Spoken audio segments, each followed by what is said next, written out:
Sa panahon ng 4,386 na taon, payapa namumuhay ang mga tao sa kanilang mga makabagong teknolohiya. Hanggang sa may dumating na isang monster na isang malaking polaka, at ito'y kanyang pinasabog para sirain ang syudad. Sa di inaasahan ay naglalakad ang ating bida sa lugar kung saan anden ang isang malaking monster na polaka. Dumating agad ang mga magic squad para talunin ang isang magic beast na higanteng polaka. Agad nila itong inatake ng kanilang mga espada at hinagi sa magic beast. Pagtapos bumili ng ating bida ng kanyang paboritong noodles ay siya ay naglalakad sa kalsada kung saan nangyayari ang labanan at nakita ito ng isa sa miyembro ng magic squad at ito'y kanyang balak iligtas. Lumipas ang panahon at lumaki na ang ating bida at siya papasok sa eskwelahan bilang isang freshman, agad na hinarang ang ating bida ng dalawang estudyante na mga bully.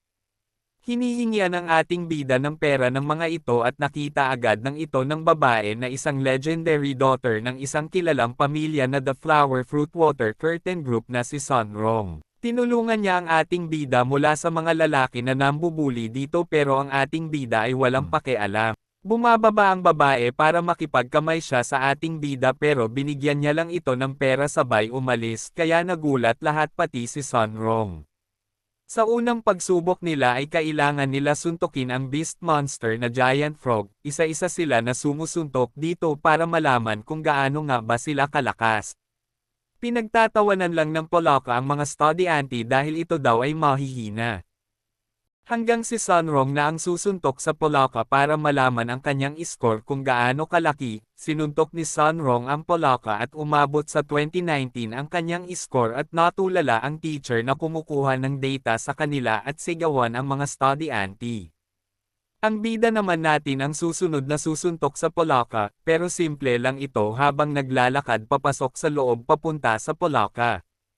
Pagpasok ng ating bida sa loob papunta sa polaka ay na-recognize niya agad ito dahil sa kanyang background music, naalala niya na siya pala ang batang lalaki na tinulungan ng isang magic squad na naging bayani.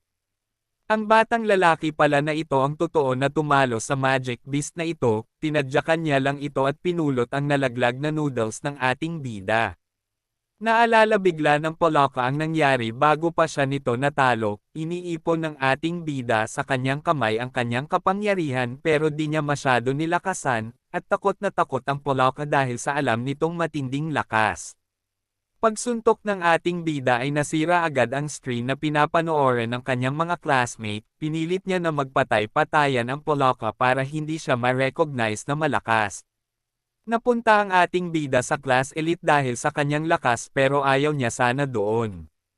Nagsimula na agad ang kanilang klase sa kanilang instructor na babae, tuturuan sila kung paano mag-summon ng isang spiritual animal.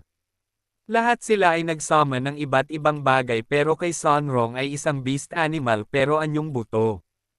Ang ating bida na lang ang hindi pa nag-summon dahil ayaw niya ipakita ang kanyang lakas pero pinipilit siya ng kanilang instructor.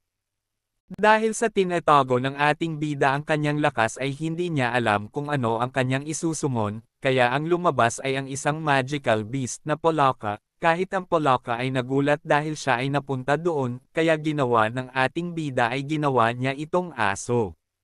Guys, ang ganda ng anime na ito, sobrang overpower talaga ang ating bida dito na si Wang Ling, try nyo na lang panoorin te guys.